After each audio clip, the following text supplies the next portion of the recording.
এসে গেছি ইতিহাস বিদ্যার্থী টিউটোরিয়াল চ্যানেলে। আজ আমি দশম শ্রেণীর ইতিহাসের অষ্টম অধ্যায়ের একটা 4 নম্বরের কোশ্চেন নিয়ে আলোচনা করব। এটা ইম্পর্টেন্ট আছে। তোমরা যে নোটটা দেখতে পাচ্ছ চাইলে সেটা স্ক্রিনশট মেরে নিতে পারো। আর চ্যানেলটা অবশ্যই সাবস্ক্রাইব করো, ভালো লাগলে লাইক শেয়ার কমেন্ট করো এবং নোটিফিকেশান বেলটা অন করে দিও। তাহলে কোশ্চেনটা কি? জুনাগড়ের ভারত ভুক্সির বিষয়ে আলোচনা করো। আমি বলে দিচ্ছি, বাকিটা নোট থেকে দেখে নিও।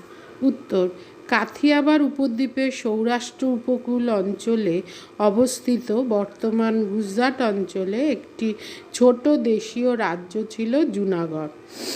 জুনাগড় রাজ্যটির অধিকাংশ বাসিন্দা হিন্দু হলেও এর শাসন এখানে শাসন লিখেছি, শাসক হবে। হিন্দু হলেও এর শাসক ছিল মুসলমান। পশ্চিম আরব সাগর ছাড়া অন্য সব দিকে রাজ্যটি ভারতীয় ভূখণ্ড দিয়ে ঘেরা। রাজ্যটির অতীত ঐতিহ্য, অবস্থান, আর্থিক সমৃদ্ধি রাজ্যটিকে পরিচিতি দান করে। আচ্ছা, স্বাধীনতা উত্তর পরিস্থিতি।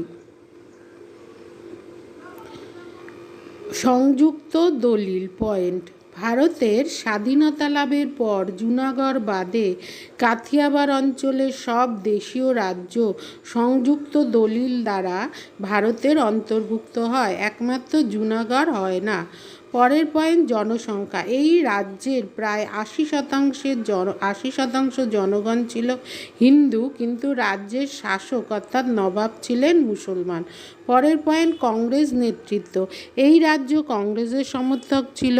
রাজ্যের বাইরে বোম্বাইতে শ্যামাল দাস গান্ধীর নেতৃত্বে জনগণ সরকার গঠন করেছিল। পরেরটা নবাবের সিদ্ধান্ত। এই রাজ্যের জনগণ অধিকাংশ হিন্দু হলেও রাজ্যের নবাব পাকিস্তানে যোগ দেওয়ার সিদ্ধান্ত গ্রহণ করেছিলেন। পাকিস্তানও এই সিদ্ধান্ত মেনে নিলে রাজ্যের ভিতরেই তীব্র গণ অসন্তোষ শুরু হয়।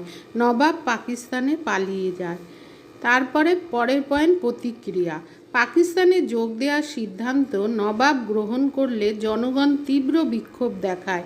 রাজ্যের বাইরে কংগ্রেসের নেতৃত্বে বিক্ষোভ আন্দোলন শুরু হয়।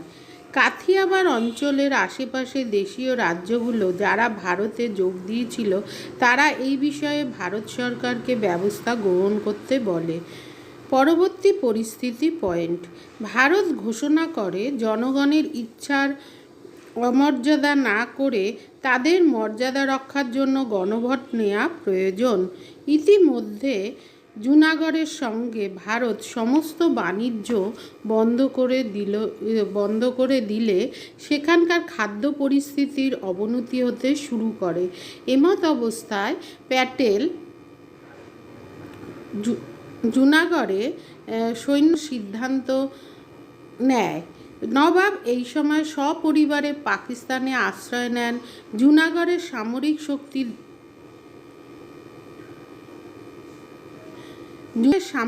শক্তি ছিল দুর্বল। নবাব পাকিস্তানের সাহায্য প্রার্থনা করলে